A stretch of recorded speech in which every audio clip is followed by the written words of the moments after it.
So good morning everyone, you are most welcome in nursing innovation. और आज हम discuss करने वाले हैं एक और इम्पोर्टेंट टॉपिक के ऊपर। एंड अपना जो टॉपिक रहेगा that is the under 5 clinics. So basically हम इसके अंदर जो दो चीज़ें के बारे में स्टडी करने वाले हैं। पहले अपन पढ़ेंगे इसकी थ्योरी के बारे में, यानी कि इसका मतलब क्या होता है। फिर उसके बाद अपन पढ़ेंगे इसके एमसीक्यूज के बारे में। जैसा कि अपन ने प्रीवियसली जो लेक्चर डिस्कस किया था उसमें भी अपन ने यही पढ़ा था, थ्योरी प्लस उसके एमसीक्यूज। ओके, सो सबसे पहले इसका मीनिंग समझ लेते हैं कि बेसिकली अंडर 5 क्लिनिक्स क्या है। तो बेसिकली नाम से ही पता चल रहा है, क्लिनिक्स नाम आ रहा है इसमें। They are clinics, they are clinics. ये क्या है? क्लिनिक्स होते हैं जहाँ पे क्या होते हैं, where comprehensive care provide to the comprehensive care provided होती है। किसको किसको प्रोवाइड करते हैं?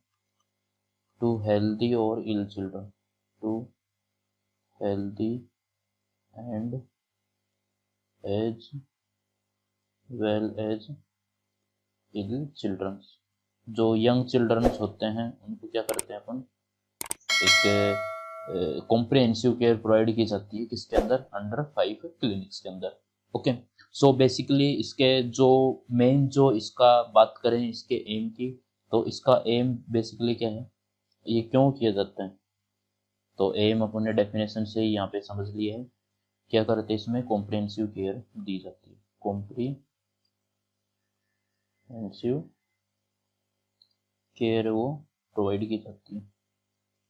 प्रोवाइडेड किसको? जो चिल्ड्रंस होते हैं, या तो हेल्दी हो सकते हैं या फिर जो इल चिल्ड्रंस होते हैं, जो यंग चिल्ड्रंस होते हैं, उनको क्या करते हैं अपन? कॉम्प्रिहेंसिव केयर देते हैं। अब अपन इसकी बात करेंगे इसके कंपोनेंट्स के बारे में, कि बेसिकली इसके कितने कंपोनेंट्स होते हैं इसके बारे में। ओके, अपन किसकी बात करने वाले हैं? इसके कंपोनेंट के बारे में। तो कंपोनेंट इसके आएंगे, 5 कंपोनेंट्स होते हैं कंपोनेंट्स। तो कितने कंपोनेंट्स होते हैं? 5 कंपोनेंट्स।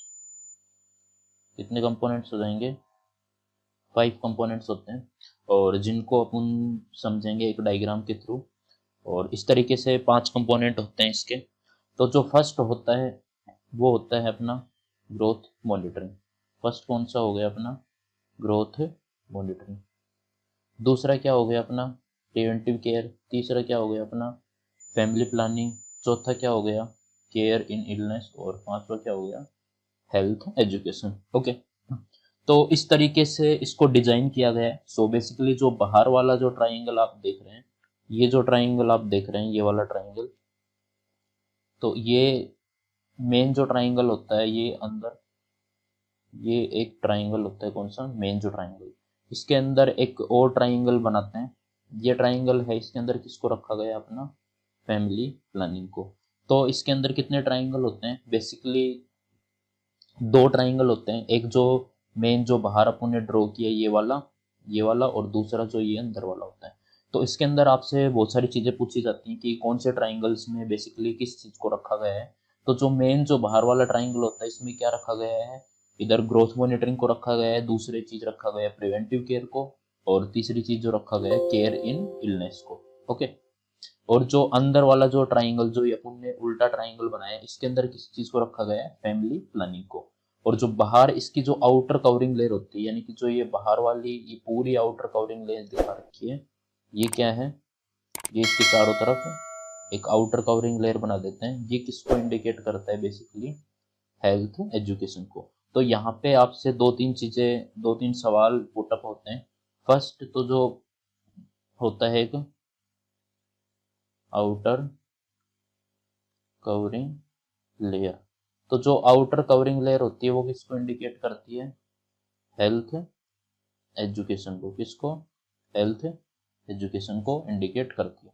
दूसरा आपसे पूछते हैं, जो मेन ट्राइंगल होता है, मेन जो ट्राइंगल होता है उसके अंदर कितनी चीजें आती हैं अपनी? 3 चीजें आती हैं। ओके, 3 चीजें कौन कौन सी होती हैं?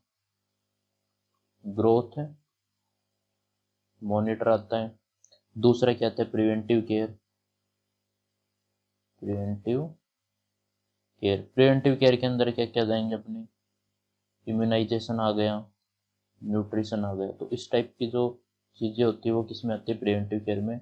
और जो अपना थर्ड आता है इसके अंदर होता है केयर इन इलनेस, केयर इन इलनेस। ओके, अब जो तीसरी चीज आपसे पूछी जाती है दैट इज द, जो तीसरी चीज और पूछेंगे आपसे वो होगा जो अंदर जो इनर ट्राइंगल होता है, इनर ट्राइंगल।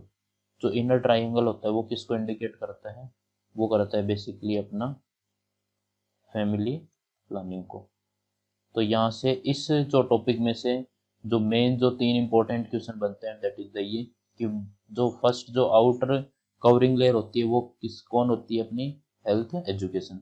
जो मेन ट्राइंगल होता है उसमें 3 चीजों को रखा गया, ग्रोथ मॉनिटरिंग को, प्रिवेंटिव केयर को और केयर इन इलनेस को। और जो इनर ट्राइंगल होता है वो कौन होता है, फैमिली प्लानिंग। इसके बेसिकली कलर की भी पूछ लेते हैं, तो इसका कलर या तो पिंक ऑप्शन में तो पिंक जाएगा, अगर रेड ऑप्शन में तो रेड। अगर पिंक और रेड दोनों ऑप्शन में तो रेड इसका कलर जाता है।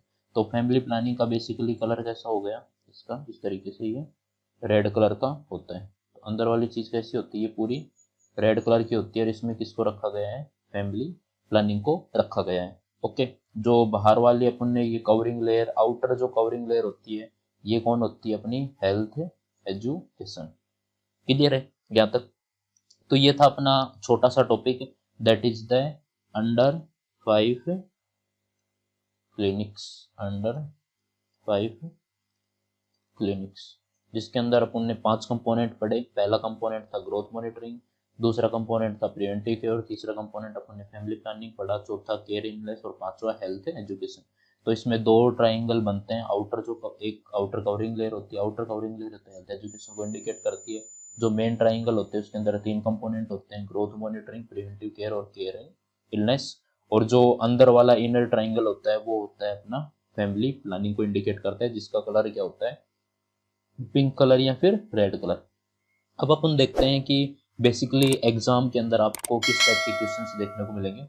तो ये है अपना पहला question, what does the inner triangle, inner triangle in the symbol of under 5 clinics denote. यानी कि जो इनर ट्राइंगल्स होता है सिंबल्स के अंदर, जो अंडर 5 क्लिनिक का अपन ने सिंबल्स देखा, तो उसके अंदर जो इनर ट्राइंगल होता है वो किसको इंडिकेट करता है, फैमिली प्लानिंग को, हेल्थ एजुकेशन को, ग्रोथ मॉनिटरिंग को या फिर प्रिवेंटिव केयर को। तो अपन ने देखा कि जो इनर ट्राइंगल होता है ये क्या था अपना इनर ट्राइंगल, ये किसको इंडिकेट कर रहा है, फैमिली प्लानिंग को। तो इसका आंसर क्या जाने वाला है, ए। आंसर क्या चल जाएगा इसका, ए, फैमिली प्लानिंग। ओके, दूसरा इसी को घुमा के पूछ सकते हैं, the centre symbol of under 5 clinic represents the. यानी कि जो सेंटर का सिंबल है, जो ये तो था बाहर का और ये क्या था, मेन सेंटर का। तो सेंटर का सिंबल किसको इंडिकेट करता है अपना, उसका आंसर वापस ही क्या चला जाएगा अपना फैमिली प्लानिंग। नेक्स्ट आपसे पूछ सकते हैं कि जो जो एम्बेल for under 5 clinic contain the following objective except. यानी कि ऐसी कौन सी चीज है जो अंडर 5 क्लिनिक के अंदर इंक्लूड नहीं की गई है। तो फर्स्ट ऑप्शन आपके सामने आता है इम्यूनाइजेशन शेड्यूल, दूसरा ऑप्शन आपके पास दे रखा है एडिक्वेट न्यूट्रिशन, तीसरा ऑप्शन आपके पास दे रखा है प्रोटेक्ट द चाइल्डहुड डिसऑर्डर्स, और लास्ट जो ऑप्शन दे रखा है वो दे रखा है केयर इन इलनेस। तो अपन ने देखा कि जो प्रिवेंटिव केयर था अपन ने उसमें देखा, क्या देखा, इम्यूनाइजेशन शेड्यूल भी दे रहा है, न्यूट्रिशन भी दे रहे हैं, केयर इन इलनेस भी दे रहे हैं, प्रिवेंटिव केयर भी दे रहे हैं, ग्रोथ मॉनिटरिंग भी दे रहे हैं। तो इसके अंदर जो ऑप्शन है वो क्या है, प्रोटेक्ट द चाइल्डहुड डिसऑर्डर। ये क्या है, ये इन्वॉल्व नहीं किया गया किसके अंदर, अंडर 5 क्लिनिक्स के अंदर। इम्यूनाइजेशन शेड्यूल इंक्लूड किया गया है, एडिक्वेट न्यूट्रिशन इंक्लूड किया गया है, केयर इन इलनेस इंक्लूड किया गया है, प्रोटेक्ट द चाइल्डहुड डिसऑर्डर। यानी कि चाइल्डहुड डिसऑर्डर को प्रोटेक्ट नहीं कर सकते हैं, जब उसको बेसिकली डिजीज हो जाती है तो उसका ट्रीटमेंट किया जाता है, जैसे कि ये ऑप्शन अपना केयर इन इलनेस। तो ये था अपना छोटा सा topic that is the under 5 clinics. Okay, जिसमें अपन ने क्या देखा, इसका मतलब कि अंडर 5 क्लिनिक्स में होता क्या है, इसमें बेसिकली कॉम्प्रिहेंसिव केयर प्रोवाइड की जाती है। फिर इसके कंपोनेंट के ऊपर चले गए तो इसको एक ये क्या है, इसका सिंबल होता है, इस सिंबल से इसको डिनोट करते हैं। जो आउटर ट्राइंगल होता है उसके अंदर क्या आता है, ग्रोथ मॉनिटरिंग, प्रिवेंटिव केयर आती है और केयर इन इलनेस आता है। जो अंदर वाला ट्राइंगल होता है, सेंटर वाला ट्राइंगल होता है, वो किसको इंडिकेट करता है, फैमिली प्लानिंग। ओके, और जो लास्ट जो अपन ने चीज देखी that is the outer covering layer, वो क्या थी, हेल्थ एजुकेशन। फिर अपन ने इसके एमसीक्यूज देखे। तो ये था अपना आज का टॉपिक। अब अपन मिलेंगे नेक्स्ट टॉपिक में, तब तक के लिए wish you all the best and thank you.